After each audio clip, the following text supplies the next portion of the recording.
Welcome to the revolution.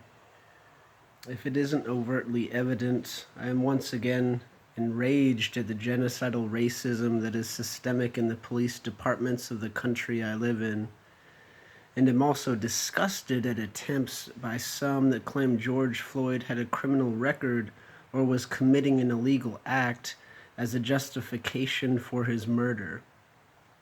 It is appalling that an arrest, conviction, or prison sentence would allow some to state Floyd's life doesn't matter and deserves to die. It is an asinine opinion that is prevalent in American culture and has been for many, many years.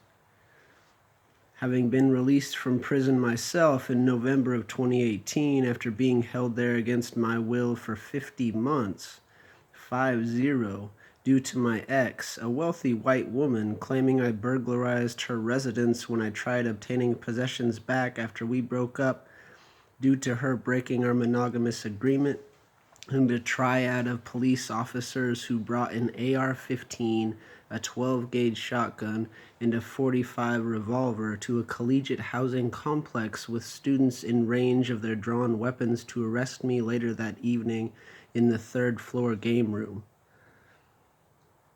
An arrest, detainment, felony conviction, or the breaking of a law does not equate to some moral failure and certainly never dissipates a human's worth nor inherent rights. Neither does a person's sexuality, ability, intelligence, gender, class, or color of skin. We always tend to blame the individual in this country, rather than blame the system the person is trying to survive within. I implore you to focus on the deep, ingrained, murderous racism and slow entrapment genocide that is the criminal justice system in the prison industrial complex. Another issue is the belief that there are bad cops and good ones when in training and job requirement, an officer is ordered and taught to fine, oppress, cage, harm, or murder the citizens they police. When police officers go into the force with ideals of protecting people or otherwise being a keeper of the peace, this naive mentality is quickly refocused by their superiors, or they are fired or placed on leave until they conform and stand behind the blue line. Sometimes they are allowed to only help and protect Caucasians or the rich if they are able to keep their jobs at all, and as long as they also arrest, fine, or traumatize everyone else. This country was founded on the genocide of natives and built by black chattel slaves. The police force was formed out of slave patrols meant to capture runaway slaves and return them to the plantations.